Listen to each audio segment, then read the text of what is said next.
Hello, friends, and welcome to the InterWorld Podcast, where we explore the intersection of personal and collective transformation.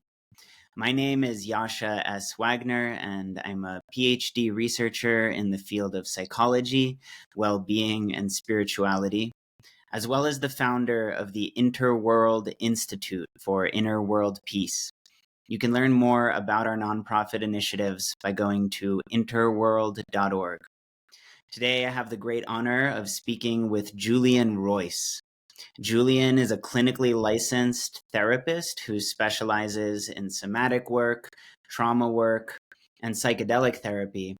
And Julian is also a Buddhist practitioner, a podcaster, and I believe that this episode will be the beginning of a renewed friendship. I'm really looking forward to the conversation, and I hope that you enjoy.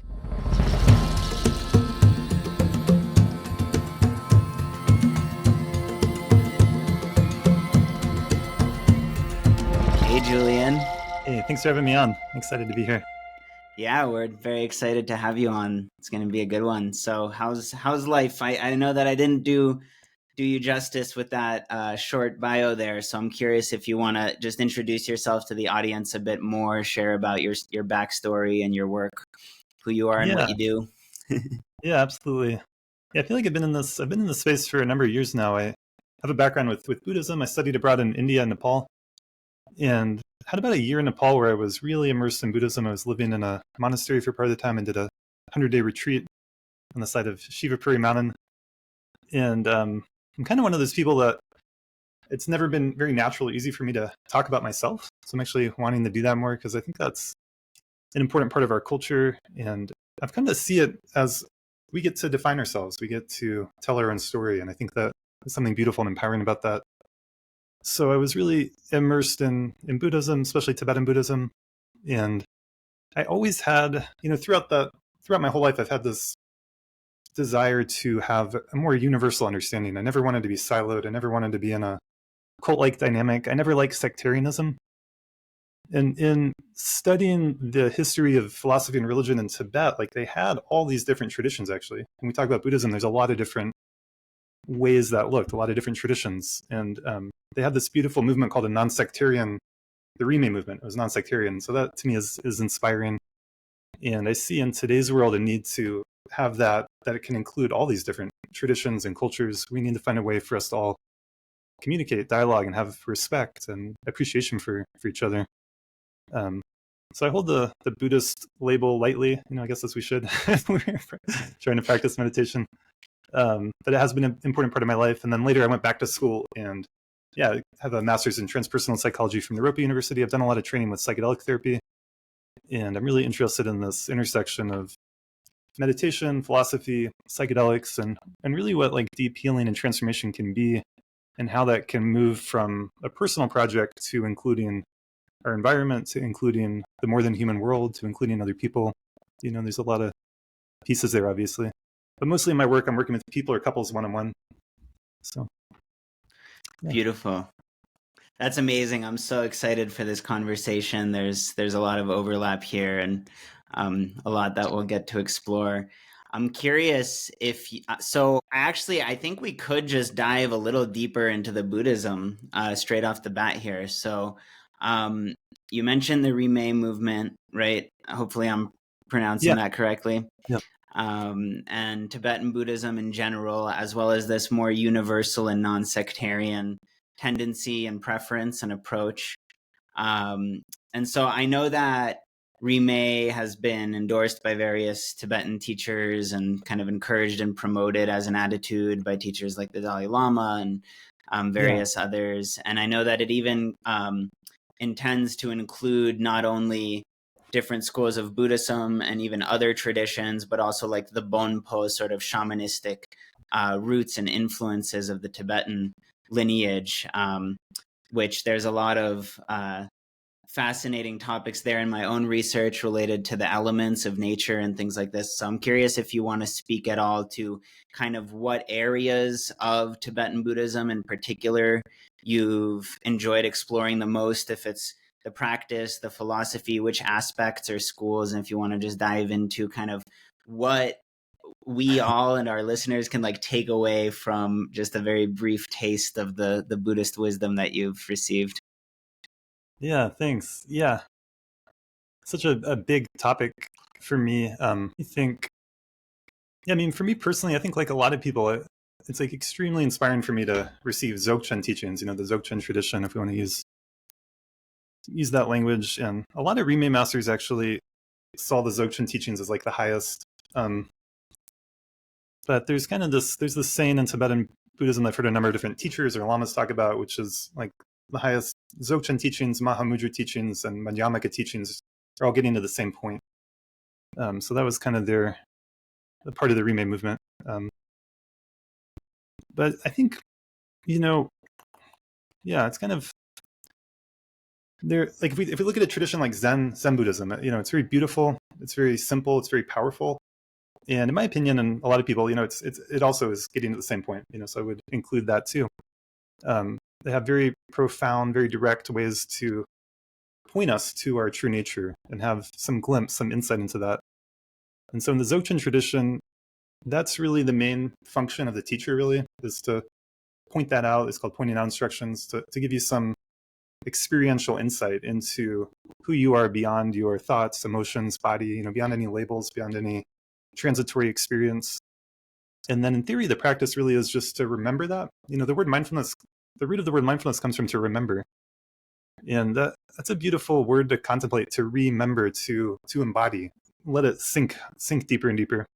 And then, yeah, there's a lot of, there's also, of course, there's shadow sides, I think, of any tradition. There's all kinds of scandals in the Buddhist world too. Like there isn't any, kind of religion probably, right? And so I don't want to paint too rosy a picture. I want to be realistic. And a lot of the Buddhist teachers and traditions are like really practical. I think Zen is good at that. I think some of the Indian and Tibetan traditions became very esoteric and might seem less practical, but they're, in theory at least, meant to be practical, meant to be applied, meant to be experienced and practiced, and they're meant to be accessible to humans. Like we're all human here. So, beautiful. Yeah, I love it. So I know that you might not be qualified to speak as like a Tibetan Buddhist teacher per se of a particular title. But you, as you've said, have delved deep into the tradition. You did this 100-day retreat in Nepal and traveled those lands and are an active practitioner. So because of that, as a practitioner, I'm curious to actually just invite your own basic definition of what that point that you were getting at. So you basically said, Dzogchen might be called like the highest, or the Mahamudra and Madhyamaka, they're getting at the same point. Like, what is this highest teaching that it's all getting at? And, for those who may be less familiar, I'd love to hear in your own words, I might phrase it differently. Some, lineage holder might transmit it differently, but I'm curious if you could just explain for us what that is in the first place, because we've put we kind of sprinkled a bunch of terms out there, but what do they mean? What is this point of the Buddhism? What is that highest teaching they're all getting at? If you could try to sum it up somehow. That's good. It's a good question. I guess I kind of set myself up for this unintentionally. Yeah, but if you have to, just what is Mahamudra, for example, but however you want to approach it. Yeah, I love to talk about it. I appreciate what you said. That some of the terminology could be confusing, so we can slow down and talk about it more. I'm not presenting myself as a teacher for many of these lineages, but definitely a student and someone who's spent a lot of time with them. So I feel good talking about them. And just to respect the Buddhist traditions, from the point of view of the traditions, you should go see a qualified teacher. That's a big point of it. And that can have its shadow sides, and it's a different culture. Indian and Tibetan and Chinese and Japanese, Eastern cultures, their approaches to spirituality are very much lineage based. And we in the modern contemporary world, Western world, America, Europe, we don't have that as much. So there's some cultural differences. But yeah, something like Mahamudra, it means the great seal. Maha, great, mudra, seal. And kind of like seal, like you would stamp a letter in the old days, and then you would mail the letter off. And so the Great Seal is like every moment of experience is stamped with this great seal of the awakened mind and the Buddha mind, and it's up to us to recognize that or not. And so it's really about this recognition. It's not something you create that's new. You don't need to manufacture it. You don't need to create it. It's not created through practice. It's revealed. So the metaphor is, a traditional metaphor is like the sun, and maybe it's hidden by the clouds, maybe it's hidden by a mountain range or whatever. But the sun is there in the sky, shining at all times in all directions. And so when you ask about like what the main point is, I like the language of Buddha nature. The main point is to know our true nature. The word Buddha means the awakened one. If I say the phrase Buddha nature, it would make sense if you said, oh, that's a Buddhist thing. But it's actually not meant to be that way. So that's why I like to use true nature. It's what's true, it's what's authentic, it's what's real. And so it's trying to get us to that, to wake up to that. And our true nature is said to have qualities like clarity and spaciousness and compassion. And so that's what people like the Dalai Lama are so famous for talking about all the time, that we can hear these kinds of teachings and they can help us to realize and see and live in a more compassionate way. So that's another way to talk about what the real point is. Beautiful. Yeah, I love it. I love it. It's deep stuff. I want to kind of echo what you said at the beginning. I appreciate that you paid respect to like the traditional encouragement to see a qualified teacher, even if there is nuance to that idea and there is cultural context to that idea. And one of the reasons why I just want to echo that is because I think I'm completely on the same page with like releasing the labels and taking a universal approach. And I think that is the point of like, if the sun is always shining, like, you know, everything's already stamped with the Great Seal, whether it's like under one umbrella or another. But at the same time, I think that my understanding is one of the teachings in these traditions is that there's also a direct transmission that happens, and that's on a subtle energetic level that we might not grasp with our conceptual mind, or might not be possible to explain with normal just words, human language, right? So as students, we can speak about something, but that's not necessarily the same thing as the essence of the true nature, teaching, or realization, or experience itself. And so I think that that's an interesting thing to point out, is that you're talking about something that's ultimately meant, I feel, to take us beyond the conceptual realm into more of an experiential, embodied realization of those qualities you were describing. And that's something that's practical, like you said. It's not just theoretical, but it's, you know, goes beyond what can be spoken into some other realm. Yeah, absolutely. Yeah, that was well said. And I definitely do want to respect the different traditions and also be where we're at now, right? In 2025 and all the technology and all the craziness. Yeah, the transmission. Yeah, so according, traditionally you'd see a teacher who is considered to be realized, and then they can transmit that realization. And it's not just through the words that they speak. It can be through ritual, through ceremony, through signs, through just their presence, through just seeing their face. Like a lot of times, there's a lot of people have experiences of like having a dream with the teacher, or if you go on retreat, it could show up in different ways. And it's, I'm a big fan. Maybe we could get into this too. I'm a big fan of integral theory. Ken Wilber is this, lives in Denver, actually, a philosopher. And one of the things I really got from integral theory that I love is both and. So instead of either or, we can have both and. And so I think multiple things can be true in different ways. And it's interesting, like in the Dzogchen teachings, it says very clearly, anything that points out to you your true nature is your guru, is your teacher. And so there's a traditional teaching that I love that says something like, if a dog bit you when you're walking down the street, that dog could be your true nature. If in that moment of shock you realize your true nature, then that dog could be your teacher.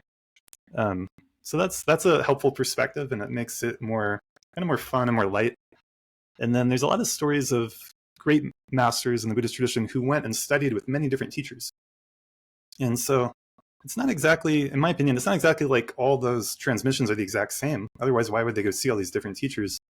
Partly to keep the lineages alive, but partly because I think different teachers can have different transmissions. There can be different nuances.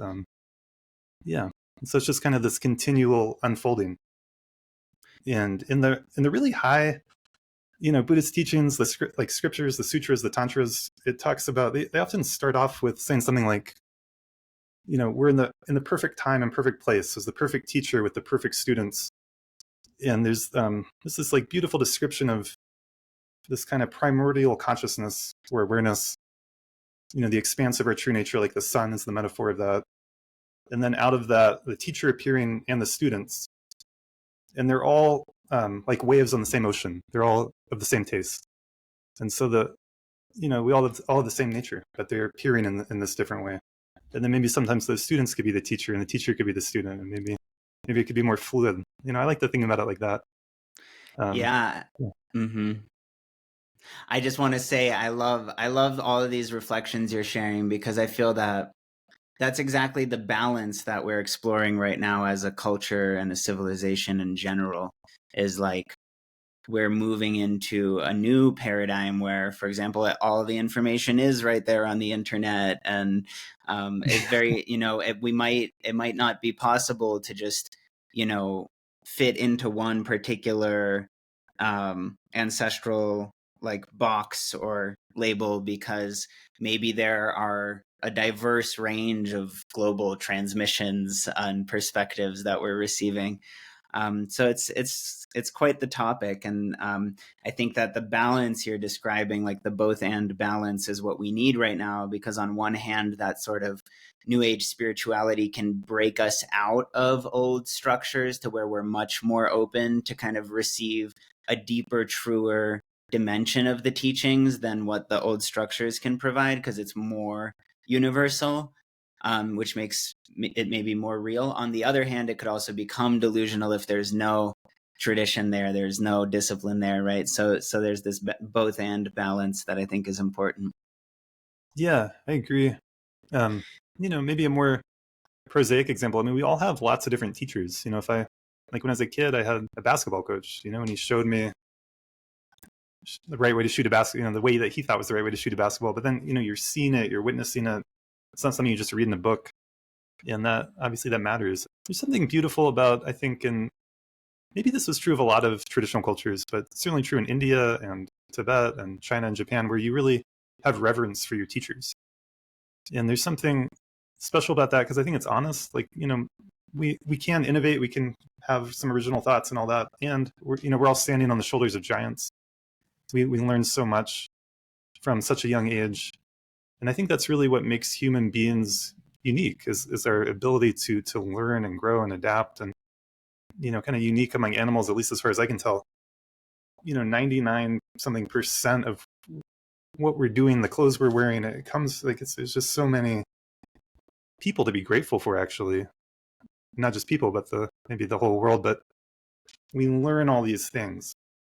We kind of come in as a little baby, and then we learn all these things. And if as a little baby you were raised by wolves in the wilderness, it's going to be a rough road for you to relate, to have connections, to have a job, to do anything. Like it's just getting more and more that way. Like imagine learning computer programming today, and like it's just, yeah, we've building these worlds upon worlds that we build and create and pass down.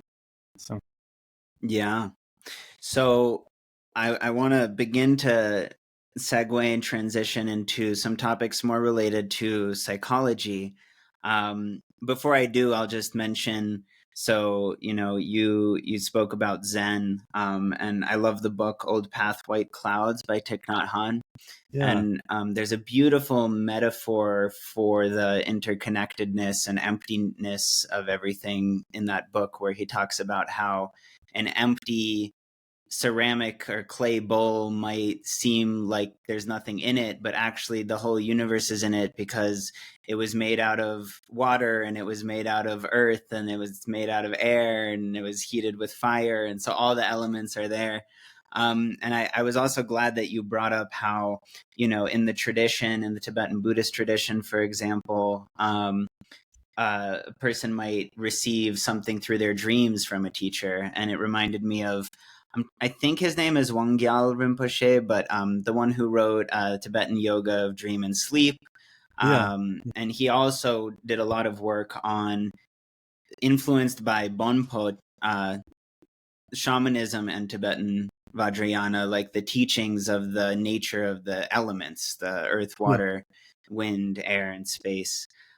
So I think that these are topics that I'm interested in, and I'd also love to just hear more about your experience of travels in the East and all of that. I think would be a lot of fun, and maybe we'll have to do another future episode, or I'll come on your podcast and we'll keep Yeah. talking about it when we have the time.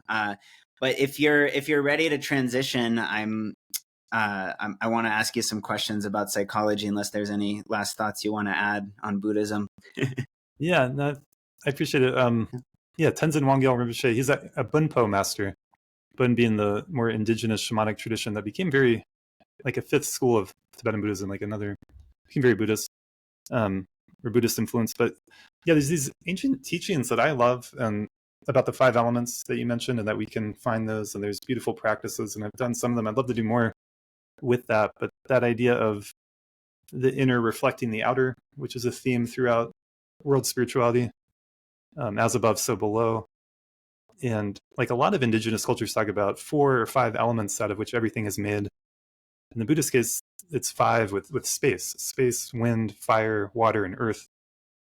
And yeah, I guess we can move on, but I guess one last seed I could plant. There's one thing that's become more known and kind of famous in Tibetan Buddhism is that in theory, like according to the tradition, a fully realized master doesn't die a normal way, and sometimes they can die and become or pass on in the form of a rainbow body.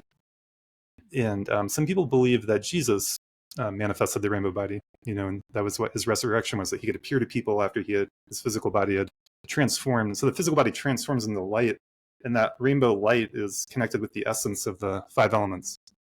So it's kind of like purifying us into what our essence is.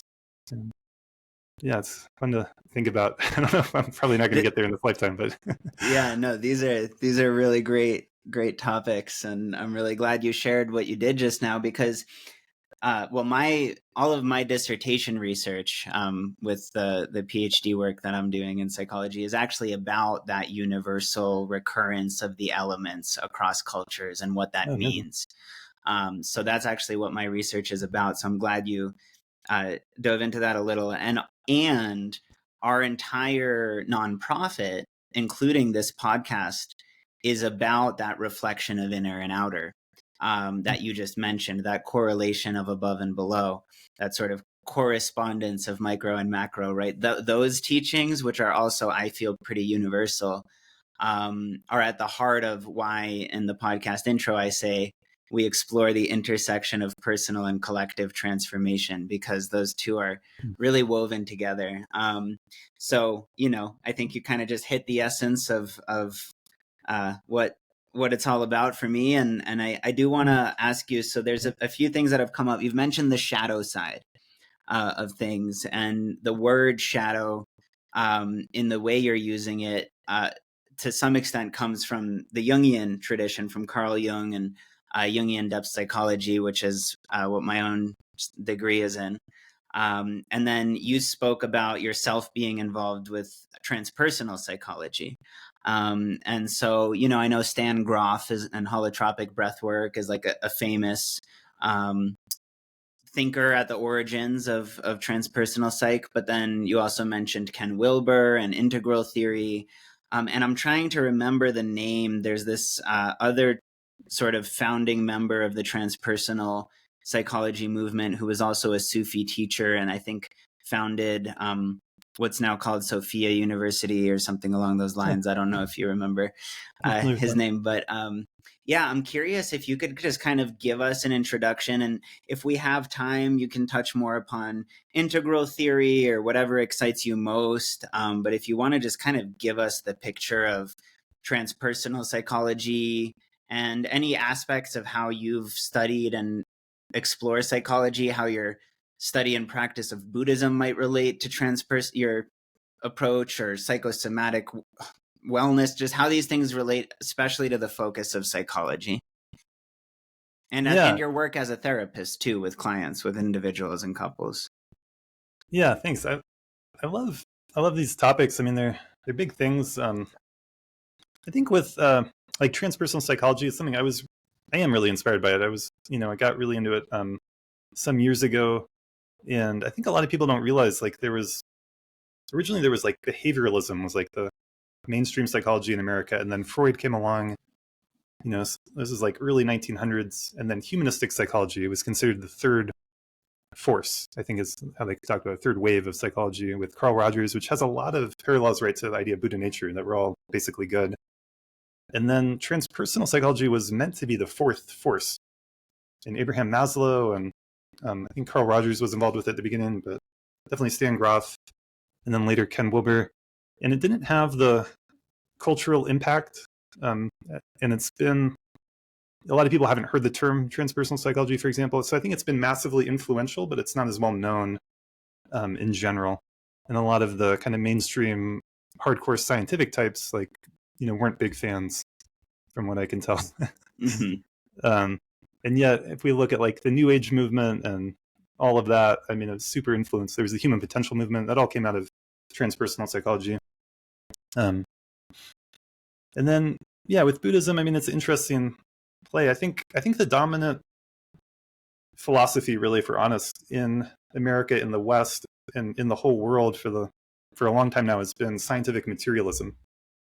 And Buddhism, the Buddhist teachings very clearly, they were talking about this in India 2,000 years ago, and they refute it. They say that's not how things are. That's not the highest view. That's a limiting view. And if you practice based on that limiting view, you're going to have very limited results. And so there's a critique there that can be made. And like, if you're practicing mindfulness in a very scientifically materialistic, trying to be objective, just noting things as they appear to you in this kind of objective way, I think there are shadow sides and potentially even danger to that, where you're being cut off from emotions, you're being cut off from your heart. It could be very cognitive, it could be very heady, and you could lose some of the magic and mystery and I think that's what a lot of people who are interested in spirituality are really drawn to. And I think we're balancing as a culture, I hope. We can honor all the achievements of science, but we don't need to go to the extreme of thinking that there's only material things happening and reducing everything to material chemical processes. So that's part of what your question brings up for me, like to actually advocate for a worldview and a philosophy that isn't limited to scientific materialism. Yeah, and that really inspired me.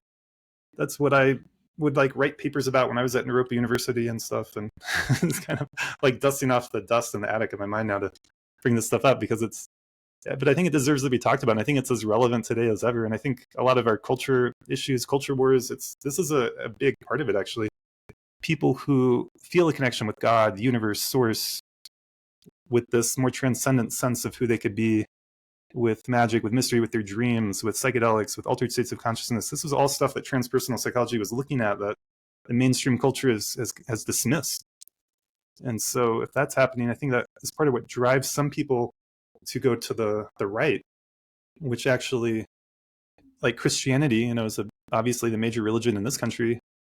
And the secular, scientific, materialist, and oftentimes more left side of the political spectrum has been quite dismissive and kind of insulting, actually, right? I think it's fair to say that. So I think that's part of the culture war issues that we're having. Yeah, I would agree. I think that again, there's topics here we're hitting that we might save for a future interview or a reverse visit on your platform. Yeah, but it's good stuff. Yeah, and I just want to say this topic of scientific materialism. So even from within Jungian studies and archetypal approaches to psychology, that exact issue comes to the forefront, and that tension that you're describing between scientific materialism and what, for example, a tradition like Tibetan Buddhism might refute as that being a limited or incorrect view,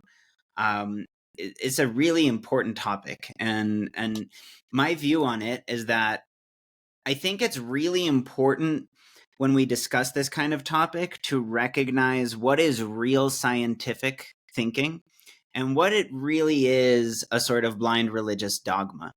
And I think that the scientific materialist view, to me, in many ways, seems much more religious than scientific. Yeah. And the view that takes into account an alternative perspective, such as one that we might call, for example, panpsychism, which I'll get to in a sec. But that, and there's other ways that similar views to panpsychism are labeled with different terms, and I'll get to all of that.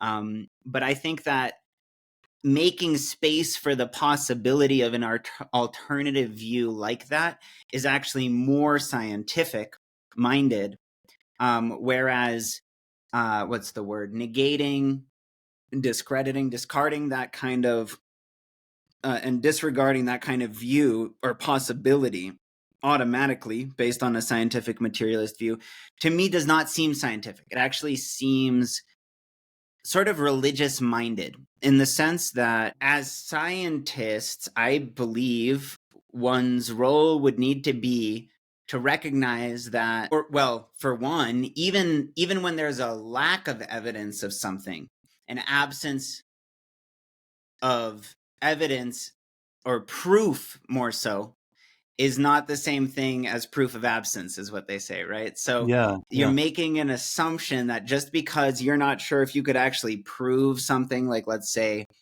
that all is mind, for example, rather than that all is matter, that consciousness could precede matter rather than be produced by it, things like this. It's like discarding those possibilities is very religious and unscientific in my view. That kind of materialism and dualism has its origin not in a scientific way of thinking, I believe, because it's based in assuming that something you can't prove is correct and assuming that something you can't disprove is not correct. And that's just a bias. And I think, the most like advanced current views from within neuroscience, as far as I can tell, is like a neuroscientist might say, oh, I believe that the brain is producing consciousness, or it's just the sum total of our sense perceptions or something like that. But they can't prove that. They don't know that. There isn't an actual current consensus at all on here's the origin and explanation for consciousness and being and like aliveness and sentience. No, they don't have a definition for consciousness and an explanation. It's a great mystery, even within neuroscience. And there's all kinds of similar mysteries in other disciplines of science. So I think that, if we had the time, we'd go more into this. Jungian, and I don't know if I agree with this, but Jungians tend to blame Descartes and the sort of Cartesian split that says that, mind and matter is separate, and that before that, everything was pan-psychic on some level. It's similar to animism, that everything's alive, everything's made out of psyche. And other traditions might call that more like an idealistic monism or monistic idealism. There's all kinds of approaches and definitions. But I think, again, maybe more than we can explore today. But if you want to speak any more to it, feel free. And then I've got some follow-ups here. I like the way you said that, and I pretty much agree. And it's definitely not scientific to just dismiss something out of hand, and it'd be much more scientific and honest to admit what we don't know, or maybe can't even know. There's certain things that are hard to test in a lab. There's certain things that can't be tested in the lab. It's a huge topic. It's an important one. And I guess I just am struck by the fact that, and I think for sure, like Jung was getting at this, right? Like, as human beings, we need a certain amount of magic, a certain amount of sense of connection with something larger than ourselves. And in terms of working with people, like in my own practice as a coach, as a therapist, I've gotten more bold in inviting that into the space. It's a big thing in AA, which is an incredible organization that's helped millions of people to overcome addiction, and it's totally free, and it's anonymous. It's like one of the, I'm sure it's not perfect, but it's one of the least ego-fied organizations I've ever encountered, because like someone could be in AA for like 30 years and like doesn't make them any better than someone who just came in yesterday. But anyway, a lot of people have overcome addiction through relying on their higher power, God, the universe, the connection with their source, something like that. And conversely, I think a lot of people have fallen down the pit of addiction because of a lack of that, right? They go together. So I just wanted to name that piece. It kind of like grounds it in more reality. I mean, these things matter, and for maybe not for everyone, but for a lot of people to like be in a world where there is no magic, mystery, spirit, energy, consciousness, or like that's not a world they actually want to live in, right?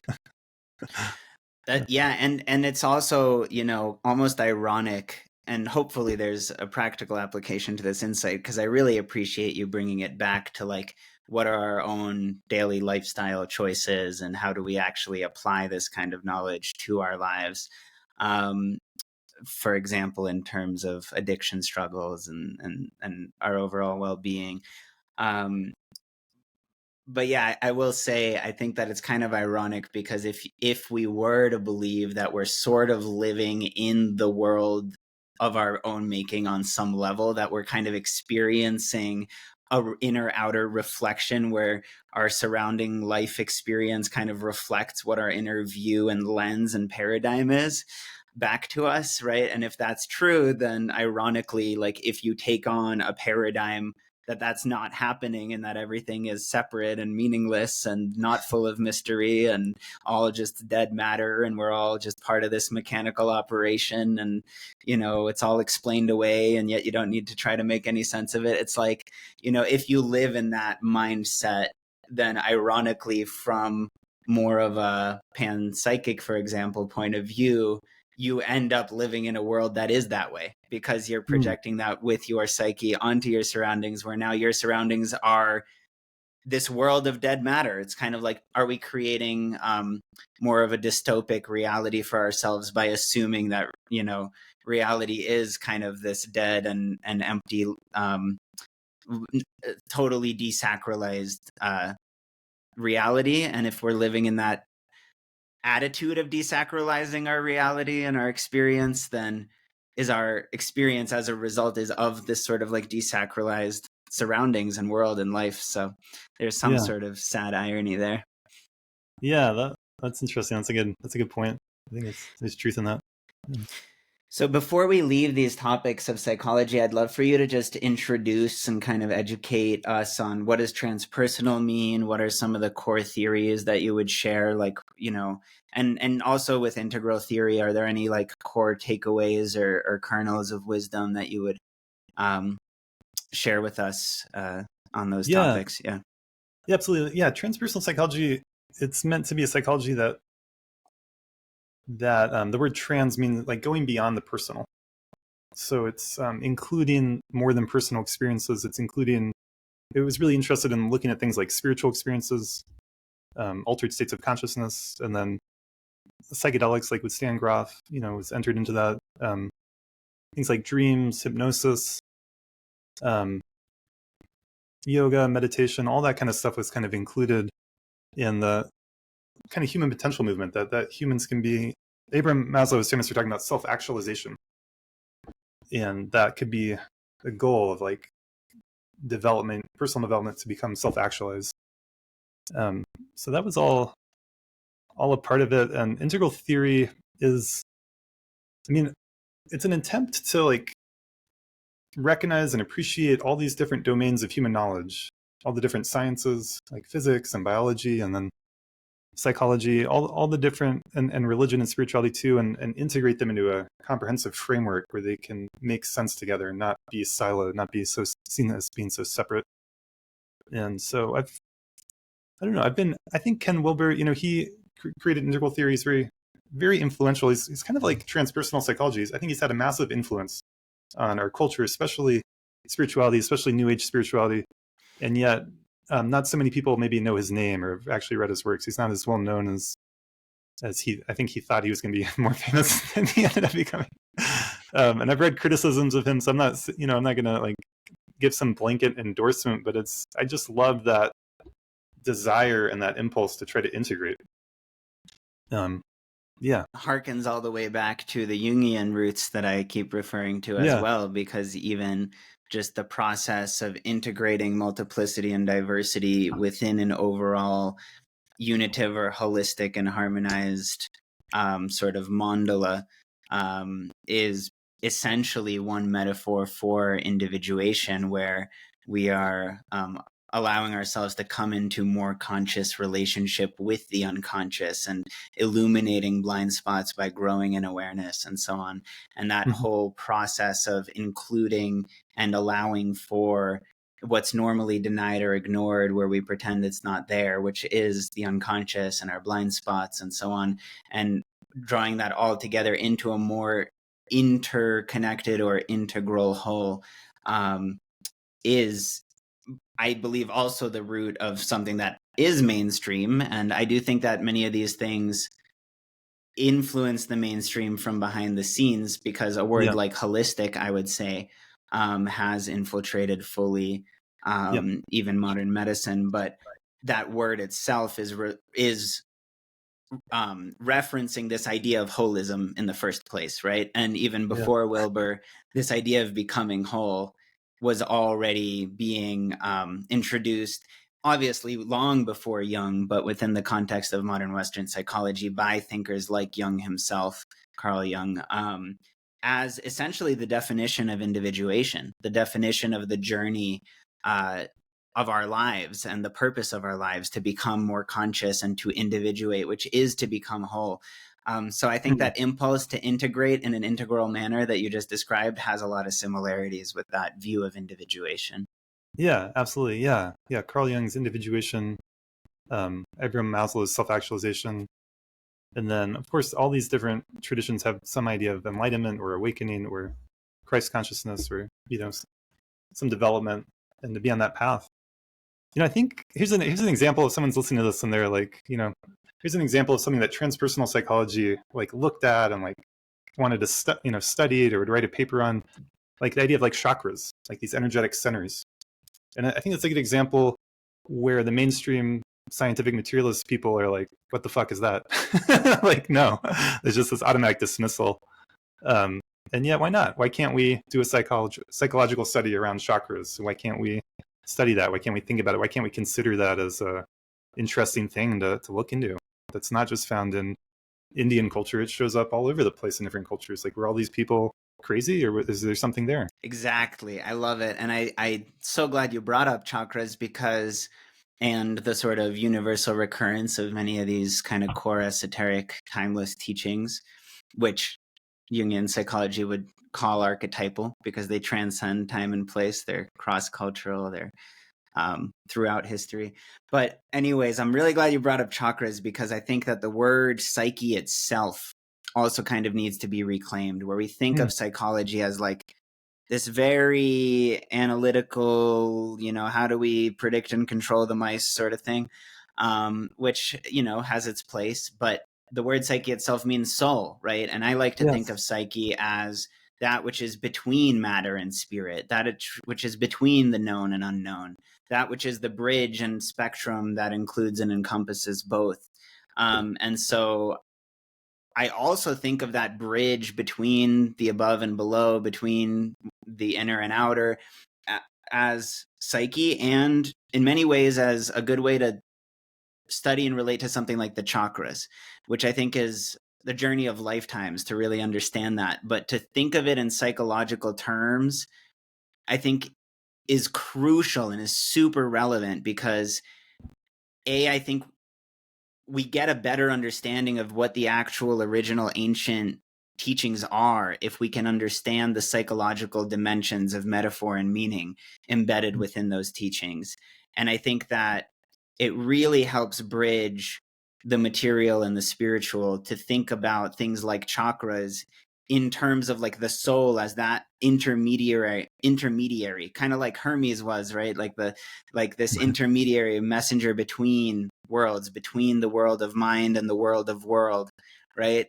Which is why we call this podcast and our organization InterWorld. And I think the chakras themselves can be seen that way, as this soul bridge, or this psyche bridge between our physical manifestation in the world, all the way through the different layers of our soul or psyche up to our ultimate spiritual potential. Yeah, beautiful. I love that. Yeah. So this is probably a good place to go all the way off the off the beaten path into although now this stuff is pretty mainstream too, the discussion of the psychedelic movement, because I know that your work clearly has to do with this kind of resurgence of psychedelic research, psychedelic science, psychedelic therapy. And I might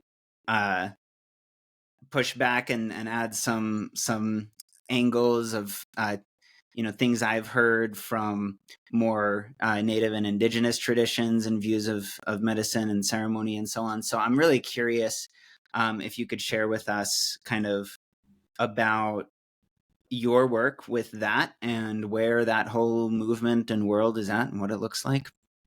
Yeah, great question. It's definitely become much more mainstream. A lot of people are talking about it and seeing psychedelics in the context of therapy, healing, ceremony, spirituality. So it's been just an incredible sea change to witness in my lifetime.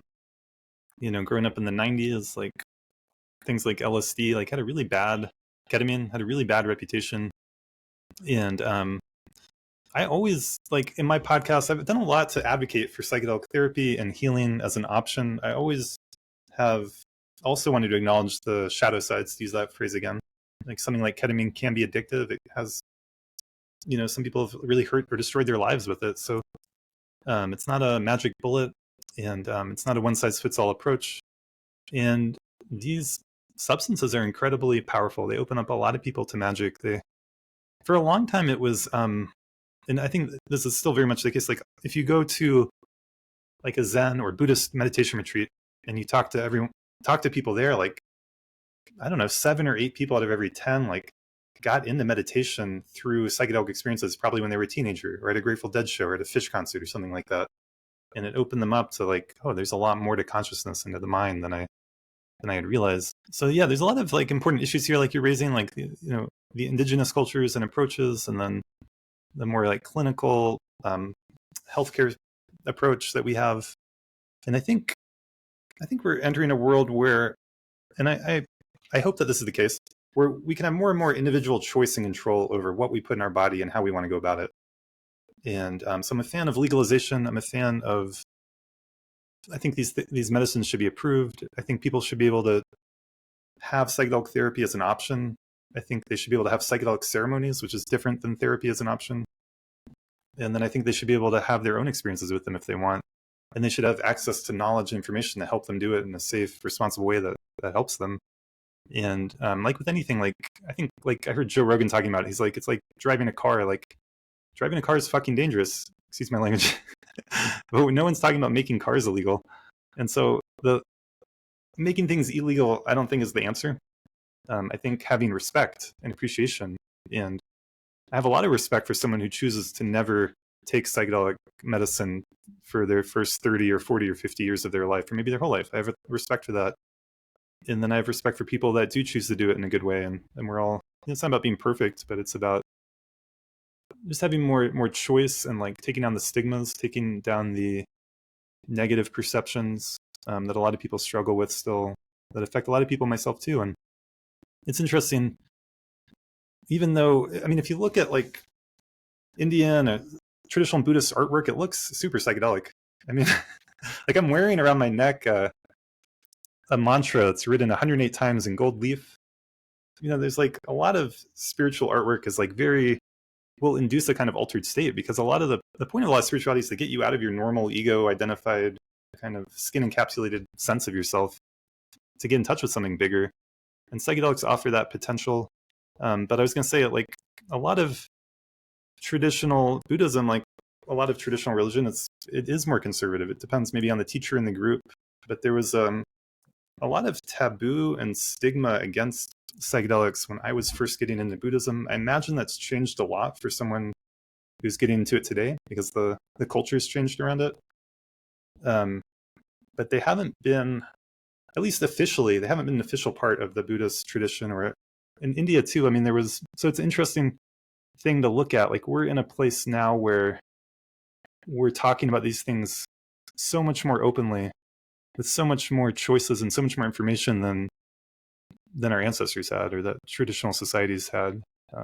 Even like, there's a traditional society in Peru. Maybe they've been doing ayahuasca for thousands of years. All the appreciation and respect in the world to that.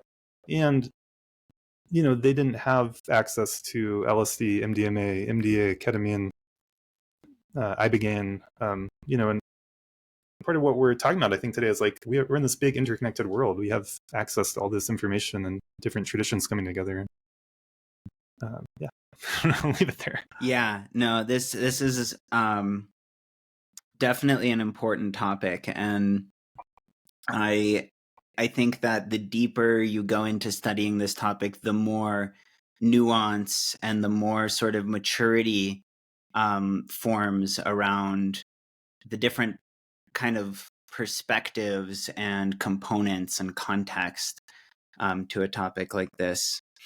So yeah, I want to. I said push back playfully at the beginning, but I want to name a few different things that I think that could be relevant to name here, and then as we start to wrap up, I want to see how many of our last few little questions we can get to here. But so what I meant when I say push back is like in the Tai Chi sense of like very softly, because we're on the same page here.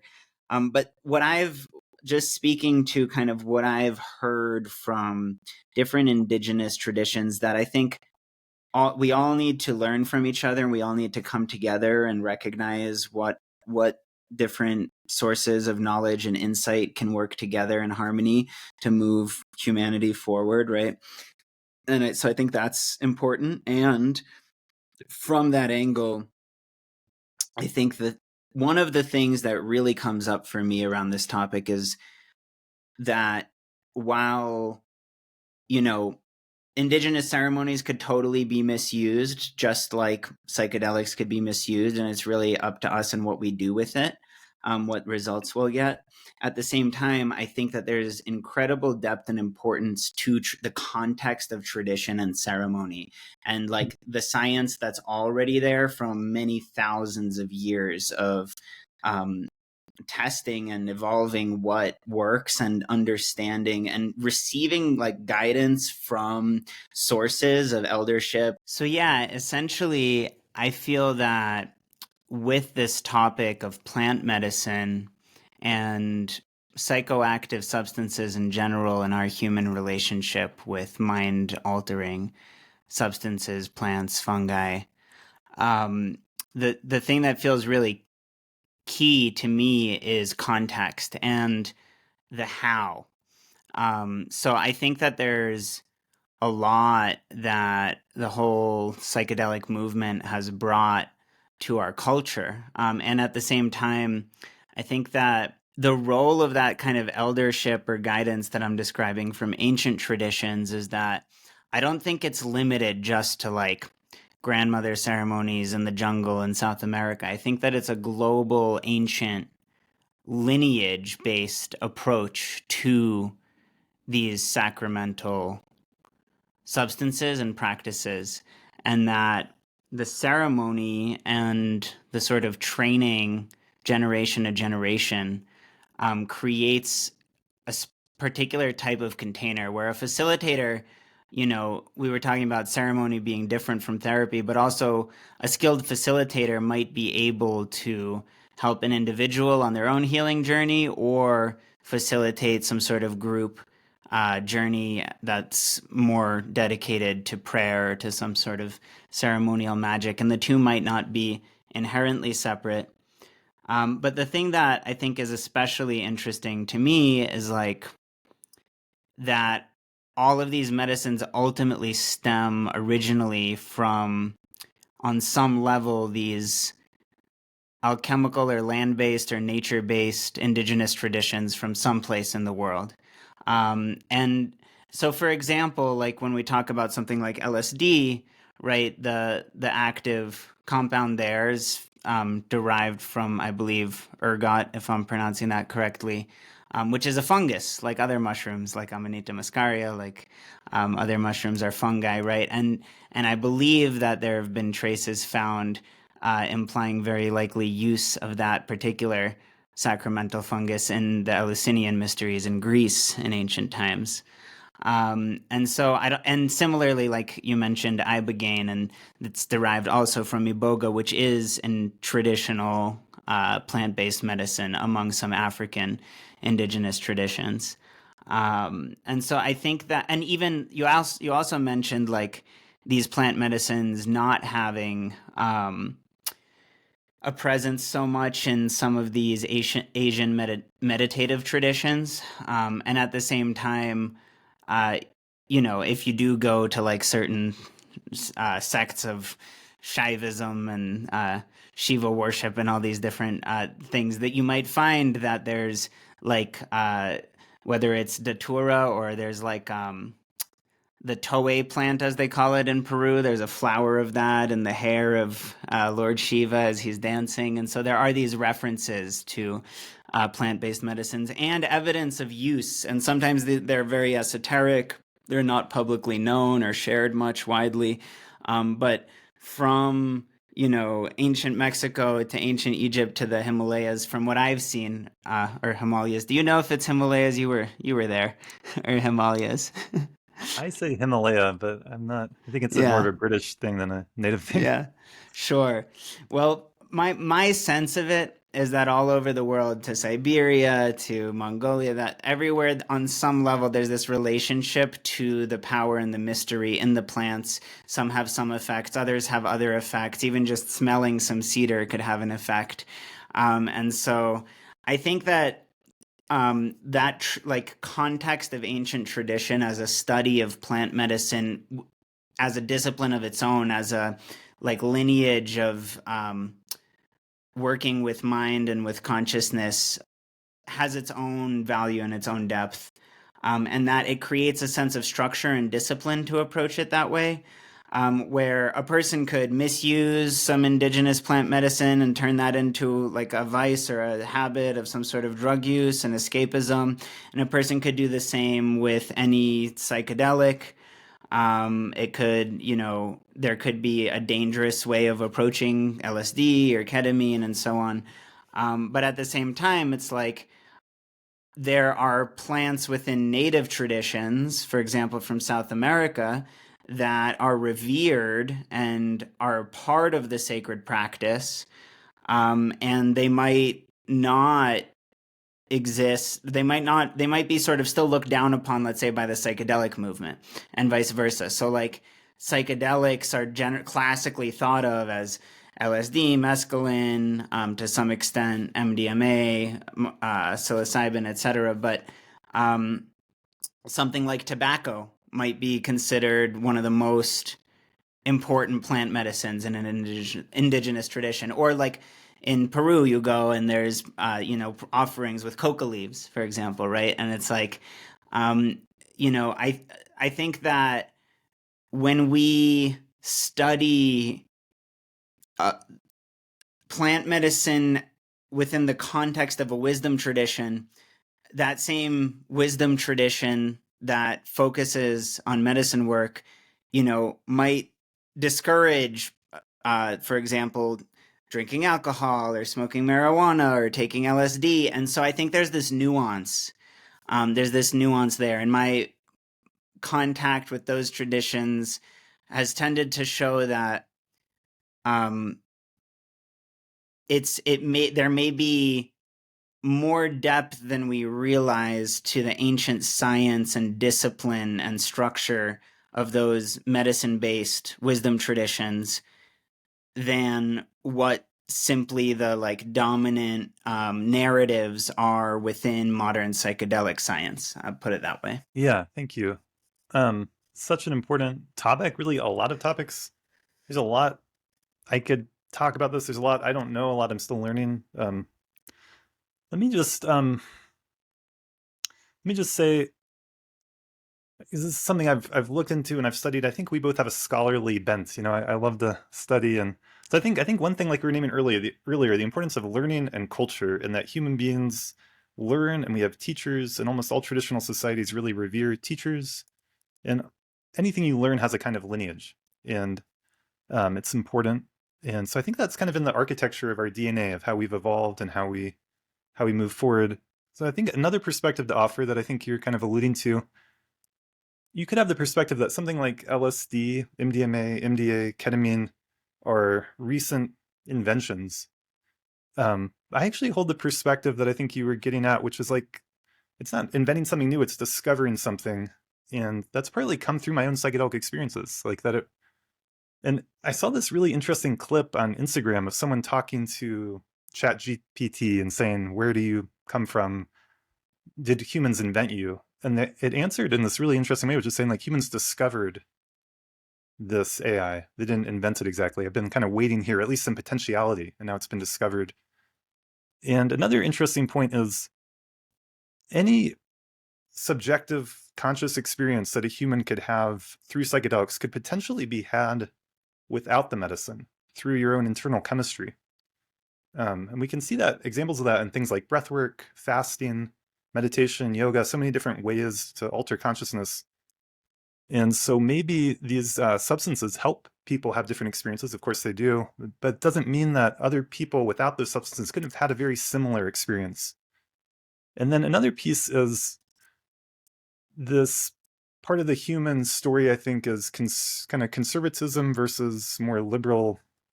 And in terms of substance use, probably any tradition, most traditions you look at, like I keep coming back to Buddhism because that's what I've studied and practiced and been immersed in. The kind of mainstream, more conservative one is going to say, the Buddha taught not to alter your mind with substances. And then I've had Mike Crowley on my podcast a couple times, who wrote a book called The Secret Drugs of Buddhism. And he's outlined all these historical evidence for psychedelic use in the Buddhist tradition going back thousands of years. And, with Indian spirituality, we definitely have cannabis as an ancient mind-altering substance that's sacred to Shiva. They probably, the ancient Rig Veda of Soma seems pretty clear, was some kind of mind-altering thing. We don't know exactly what it was.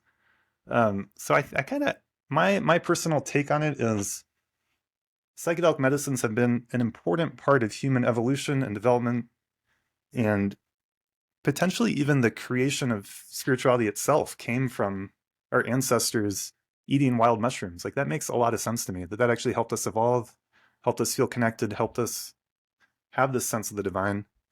And then there were probably elements that came along and said, oh, that wasn't good, or they told stories. Like some people believe Moses with the burning bush was ingesting DMT when he had his experience of receiving the commandments and talking to God.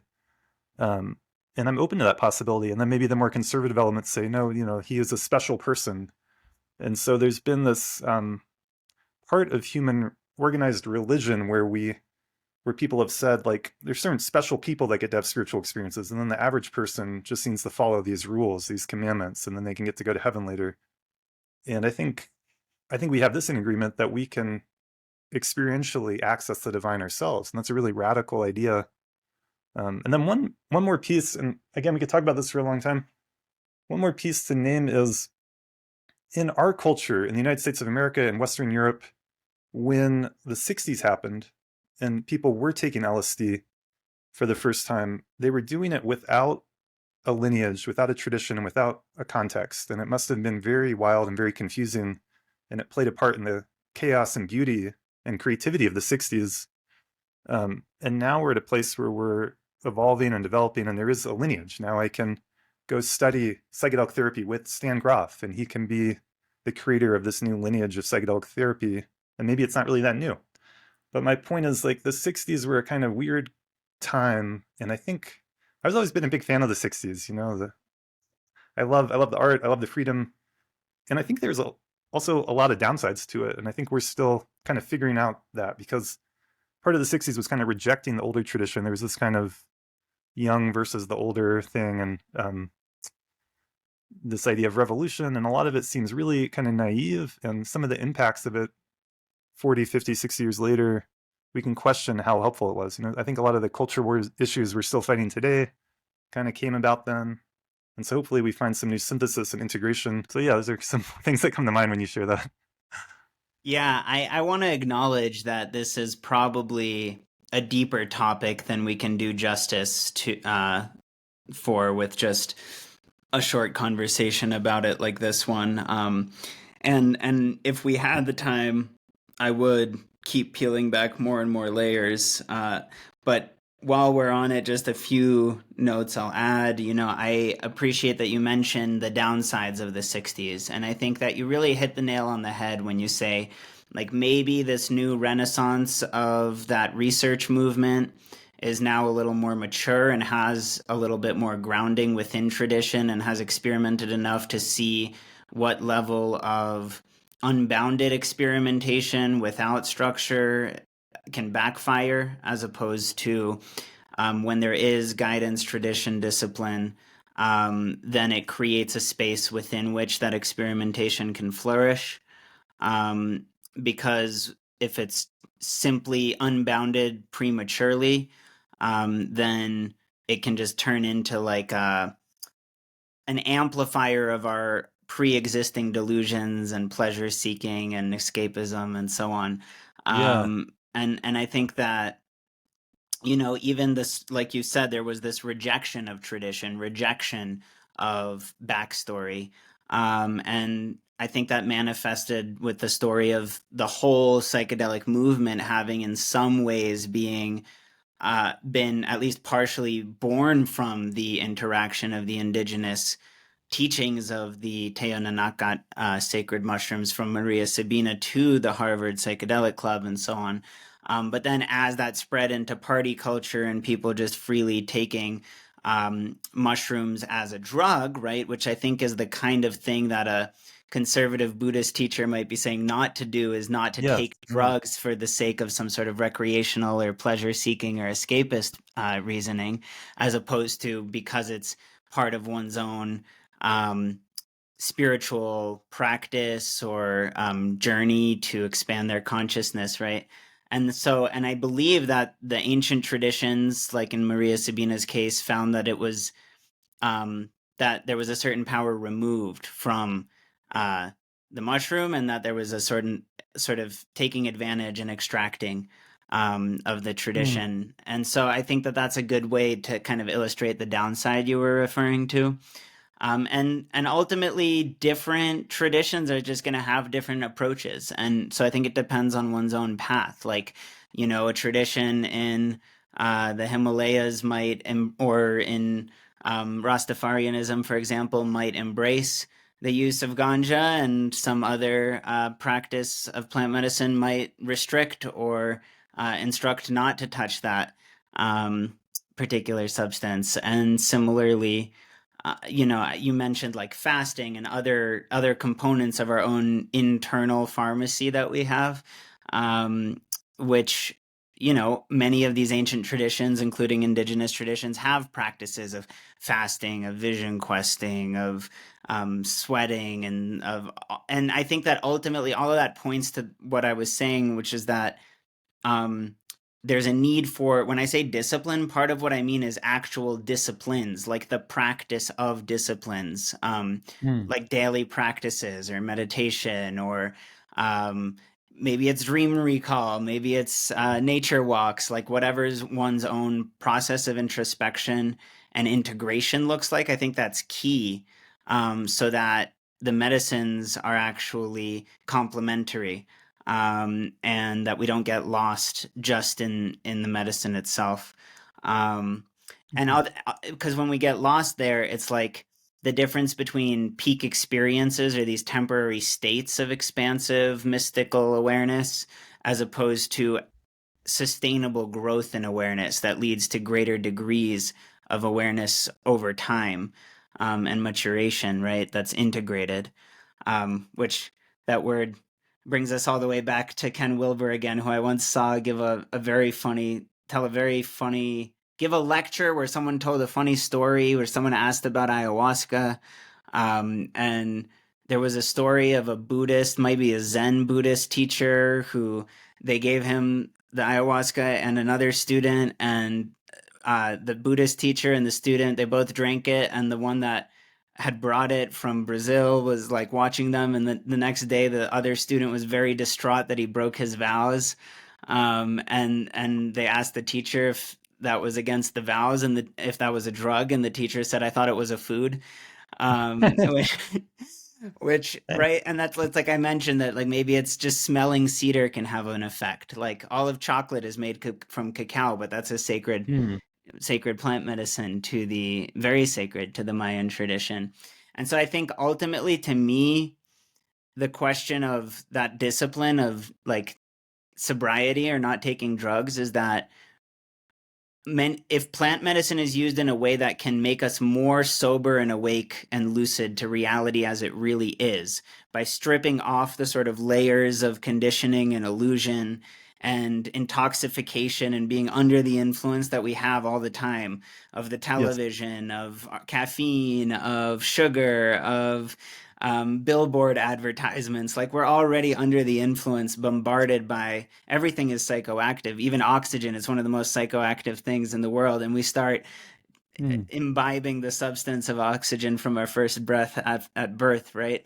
So everything's constantly affecting our state of consciousness. And I think if plant medicines are used to strip back our diluted nature to reveal the luminous nature of reality, making us more sober, then that's kind of like the opposite of what I would think of as drug use as a form of escapism, personally. yes, I love that. I agree. Yeah, that was well said. Yeah, and we could use the metaphor, or maybe it's more than a metaphor, the language of medicine. We take medicine for particular issues, and if we don't have those issues, we don't need to take the medicine. But, but like, yeah, from the Buddhist point of view, what you said is so true. I mean, we're intoxicated by anger, for example. I'm really angry at someone. Maybe smoking a little cannabis and being in my experience and maybe doing some yoga, some meditation with that, maybe I see that situation much more clearly all of a sudden. And so then I'm actually more sober in a sense because I'm seeing it more clearly. Yeah. So again, I think these are deeper topics than we can fully unpack today. But let me ask you. So I know that you're um, working not only as a therapist, but also within your therapy, take somewhat of a holistic approach, a somatic approach. So I know that we both practice cold plunging Mm, and, have these different practices, be it breathing techniques or, uh, any other relationship to dancing, to sound, all these things. mm. So I'm curious if you could just speak to these practices of holistic health and wellness and kind of your view of well-being and how to get to the root cause of our diseases and illness and lack of well-being and sustain preventatively and um, in a long-term way optimize our overall well-being. Yes, I love this question.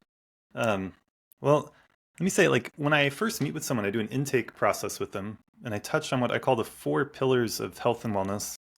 The first one is sleep, and I go over people's sleep. I get really interested in it. And almost any mental health issue is correlated, connected with sleep in some way. If you have a lot of anxiety, it'll affect your sleep. If you have a lot of depression, it will affect your sleep. Um, so I have a whole thing where I educate people around sleep and having healthy sleep habits and a healthy wind down routine to get a good night's sleep and a healthy wake up time in the morning. And then the second one is nutrition. I don't spend a ton of time on that, but checking in around diet and the food we eat. There's so much amazing information coming out around our brain gut connection. This is a big topic, but obviously the foods we're eating are affecting our physical and mental health. Um, and then the third one is exercise. We look at that. That's obviously important for our body. And the fourth one that I touch on is relationships, connection, and community. It's hugely important. How isolated are you? What are your close friendships like? What is your partnership like? What is your relationship like with your family? Who are the people that you can talk to and feel connected? Who do you feel seen and witnessed by? And these are all really important, and they're all interconnected. And so I don't actually believe in physical health as separate from mental health. They're obviously incredibly connected. They go together. And our thoughts affect our emotions affect our physiology. To go back to the anger is a good example because it's clear and we can all have a sense of it. I mean, we have expressions like seeing red because when you're really angry, it affects the way you see. It affects obviously the way you feel. It affects the tone of your voice, your body posture. It's mirrored in so many ways, like we were talking about earlier with the inner reflecting the outer. And we could talk about a mind being intoxicated by anger. We even have that encoded in our legal system, where if someone commits a crime and it's considered a crime of passion, it's treated differently than a premeditated, planned, thought out thing, because we recognize the power of emotion to take us over and make us do things that our true self wouldn't do if we were in our normal, normal state. So, yeah. That's beautiful. I use a similar model that I'll be sharing about at the Earth Day Gala Oh, nice. in Golden in a couple weeks. And it's a model that I'm developing through my own research, but is based on some similar principles to what you're describing, where I talk about four tetrads. And the first is kind of this vertical axis of our physical, emotional, mental, and spiritual well-being of our own being. But then there's also, in addition to that personal component, a relational and vocational, and ultimately universal component, the universal one relating to meaning and resilience and how we learn from our experiences. So that's a whole system that I'm developing, and uh, we'll be sharing about publicly more in the future. But it's part of a larger innovation. And yeah, it reminds me of what you're saying. What you're saying reminds me of my own approach, because there's a lot of similarities there, and I think there's a lot of wisdom in what you're sharing. I also think that with our sleep wake cycle and the transitions between those, with our diet and nutrition, um, and kind of lifestyle choices, lifestyle habits like exercise as well. Um, and to some extent, even with our sense of community and connection and relationship. Uh, the reason I include vocational is I think also purpose creates a great sense of meaning, like expressing yourself artistically or living your life with a sense of aim that you're working towards, or feeling aligned with what you spend your time and energy on in terms of how it impacts the world. Things like this, I think, are also important. And the last one I'll add is that I think time in nature and our relationship to nature, even on the Mm. most basic physiological level, is a part of what you described. I think it's helpful to boil it down to a simple structure like you did. I think that's key. I just think nature is underrated, and even in terms of modern science, in terms of biology, neuroscience, etc., the effect of things like sunlight, the effect of things like the elements, just the fresh air, getting out into the mountains. We're so blessed here in Colorado, into the forest, being surrounded by plants and rivers and animals. Like, these things are so crucial to our health. And part of it is that we might be getting some exercise or breathing more deeply or changing our heart rate. But part of it is the actual physiology of our interactions with nature. There might be, subtle reasons why hearing a bird song is crucial to our physical and mental health, or why feeling the breeze. And we already know how powerful the cycles of sunlight are in influencing our wellness. So those are some thoughts that Yeah, you're bringing up for me. I love that. Yeah, I think it's really important to speak to the holistic nature, how all these things interrelate, and to go back to this beautiful, teachings around integration that we're talking about. We can honor the differentiations while seeing the linkages. So, like, a definition of integration is differentiation and linkage. Dan Siegel talks about that. That's his definition of what integration means. Differentiated parts that are linked together in a harmonious way. And so, yeah, I think I love what you just shared too. Yeah, I just took some notes actually, because nature and our sense of purpose, super important. I guess I kind of look at it like there's many ways you could slice up the pie, and then you could, for a particular person, maybe they really need to focus on this particular thing. It can be helpful to focus on one thing at a time, or bring more attention to one thing at a time. And it can also be really helpful to have some kind of map and understanding, like we just spelled out. It could be real simple, and it's like to see the interplay, the interrelationships, that when you improve my sleep, I'm able to do more at the gym. I'm able to feel more energized at work. When I get in the habit of eating healthy, and then I get in a positive feedback loop, then I want to keep eating healthy and break the cycles of addiction to sugar and over caffeine, or soda, whatever it is. And then Totally. another important piece here that is worth naming, even though it's obvious. We live in a world, we've created a world where kind of the worst aspects of our nature are constantly being preyed on by all these companies in order to make money, sell us products, sell us McDonald's, whatever it is. And so we have to Clicks be on smart. social media. Yeah, I guess social media. You have to be intelligent and have discipline and have healthy boundaries and ways to navigate this world and understand that there's a lot of really powerful forces that don't have our best interest at heart. And even something as seemingly innocent as we're watching a show at the end of the night, nothing wrong with entertainment. And yet, what kind of information are we taking and what kind of messages? Are we watching a show that's communicating a worldview of materialism and of dog eat dog world and showing us a bunch of trauma and kind of feeding our addiction to the thrill that gives us to see violence or to see someone do something really messed up? If it's done in a good way, you can learn from it, you can reflect on it. I'm watching White Lotus right now. It's like, yeah, okay. But it's also really dark. And I guess this is a place where I could almost start sounding like maybe what conservative Christians talk about. Like, I think Ben Shapiro, is like this conservative political guy, but he's worked really hard to create alternative media that has more positive, at least from his perspective, more positive messages. Because a lot of the media doesn't have a positive message. And the stories we tell are super powerful. And there's a reason why Lord of the Rings is so popular and so influential, because that's a story that anyone can listen to and reflect on and apply in your own life. And it teaches you deep, deep lessons that are meaningful and important.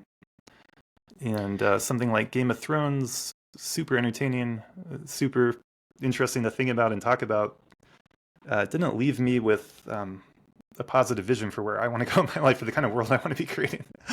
So. Yeah, there's a definite toxicity, and I'm glad you bring this up, to the fact that, we were talking about the chakras earlier in this episode, and it's like, what are the different potentials of how we can vibrate, let's say.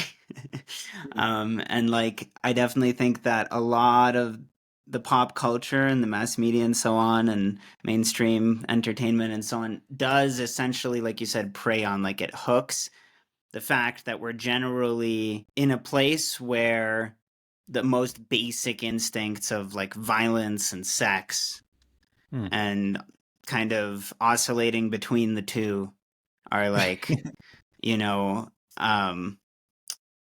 what are gonna drive the most views and dictate financial outcomes and things like this. And so, yeah, it's so important when we're surrounded by that to also look at what alternative options might there be, and what alternative options can we create that are not just rooted in those most basic instinctual drives, but express the same life force energy at other levels of being, of creativity, of connection, and so on.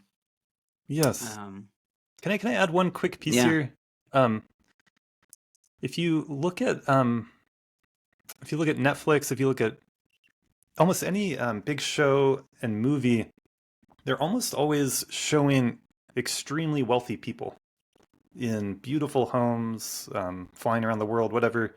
And a lot of times you never see them working on their taxes, right? Or struggling at their job, or, I mean, maybe occasionally there'll be a character that's more poor or something, but in general, we're getting reflected like these unrealistic visions of wealth. And I think that has a negative impact on our psychology, where we feel like we're not living the life we're meant to be having, because if everyone that you're seeing on TV is like, living in these big homes and driving these beautiful cars, and every scene that the character's in, they're wearing a beautiful new outfit that probably costs thousands of dollars. Probably take one character in one scene from White Lotus, and I'm guessing their outfit is probably more than half my wardrobe or something. So it's like, I think that isn't talked about enough. And when I was living in India and Nepal, I saw the effects of that. So they're watching TV, and it's like we're spreading this message across the whole world of consumerism, and it's just feeding the sense of lack. And yeah, maybe there's 1% in America that's living that kind of life, but the most people aren't. And I just think there's something really pernicious and powerful about that. I just wanted to offer that. Yeah. Yeah, I appreciate that. I think that when you tie the word consumerism with a sense of lack, I think that really gets the point across, because even people, even if there's a 1% that supposedly has everything, they might be the most hungry for more. It's like a hungry Yeah, ghost that that, never gets yeah, full.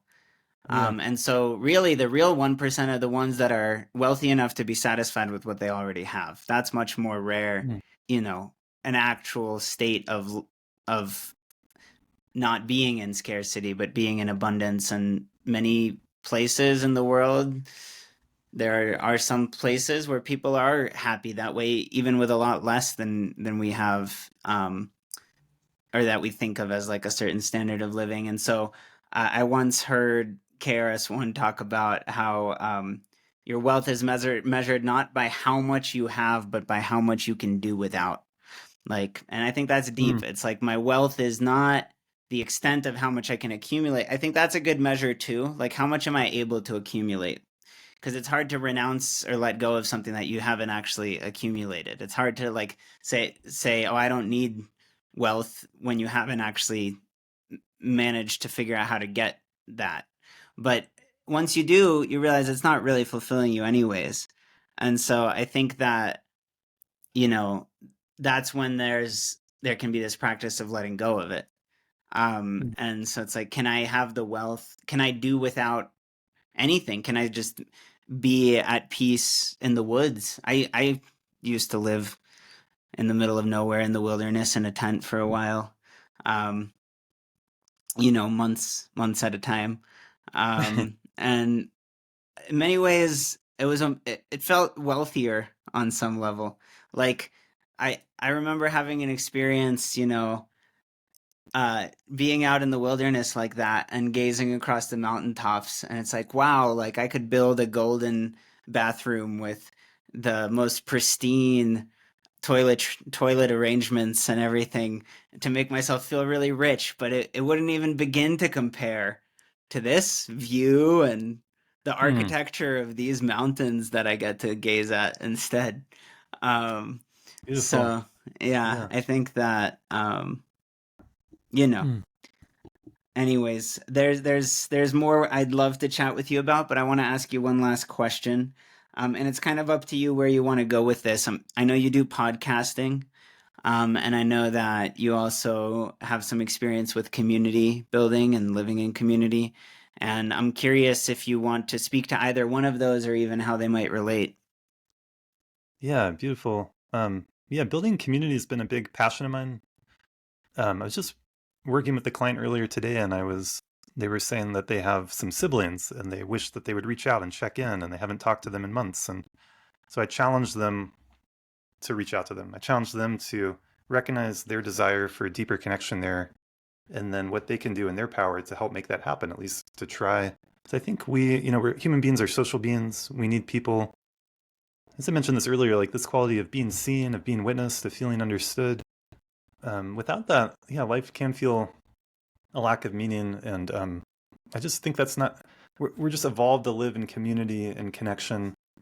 Um, and there's a lot of forces in our world today that go against that. The default mode seems to be more one of disconnection, of isolation, of kind of everyone for themselves. And that's not good, so we need to counteract that. Um, and I've been involved I've created two different community houses here in Boulder, which was an attempt to create community in a certain way. And they were good. They're challenging. Um, I think it's just a good open question how we can create more community, belonging, connection, and how we can prioritize depth over breadth, depth over quality over quantity. And I think wherever you're at, you can find some power to make some choices and changes and just acknowledge that. Saying that gets thrown around a lot of do you want to be in terms of relationship when there's a conflict, do you want to be right or do you want to be connected? And so a lot of times in a relationship, in a friendship, in a romantic partnership, to value and prioritize connection over proving your point, over being right all the time, over, it's recognizing that deeper value can be a game changer. And I've seen that with a lot of couples I work with. It's just like a reorientation and having more patience. And it's definitely not about being perfect. So I want to let go of perfectionism. I think to tie it into podcasting, it's something anyone can do. It's something that I love the long form conversations like we're having because it builds a lot greater depth. It's an antidote to the shorter and shorter attention spans that we're all being afflicted with, and to the kind of social media stuff. Even though we'll share clips and stuff, it's like you really get to know someone on a deeper level when you spend this amount of time. Like we spend over an hour together talking. Like I know you much more deeply than without it, and I've had that experience with everyone pretty much who's been on my podcast. And the podcasting creates a special context to go deeper and dive in, and it can be hard to create it, without the context of a podcast. If you're just hanging out as friends, you're not going to stay as focused or on topic or go as deeply as you could. So I think the growth of podcasting is really good. I think it's really positive, and I think there's a part of the reason why they become so popular is it's feeding this human hunger for depth. Yeah, I think that's what many of the themes we've been exploring come back to, is depth as opposed to superficiality. The superficiality that keeps us wanting more as opposed to the depth that actually fulfills us. Yeah. So it's a great point, and one of the reasons I brought it up is we're creating a podcast because it at least creates this access to a virtual level of connection with people that can listen into these conversations, and then in person we have events for people that want to experience connection. And many of our events feature speakers that aren't just giving a, TED talk. They're actually giving a whole lecture or even an experiential workshop that might last an hour, or the whole event could last a day or several days. And so even that, though, I think is still just on the surface, because ultimately, whether it's from a podcast experience or from coming to an event, I find that the deepest form of connection is through the ongoing retreat work and other things that are available through living in community, which is why we're developing this eco village here, on 40 acres, and with people living together and families and so on. And there have been children born here, and it's been going for several years, so it's quite the undertaking. And hopefully you can come visit us sometime. And I'm really glad that we're starting to get to know each other better, and grateful to you for coming on the podcast, and excited to continue this conversation at another moment. Absolutely, yeah. Congratulations on developing the village, or the eco village, and that's super exciting. I'd love to come visit, and this has been a really great conversation. So thank you so much for having me on. Yeah, likewise, brother. Thanks for coming. Peace.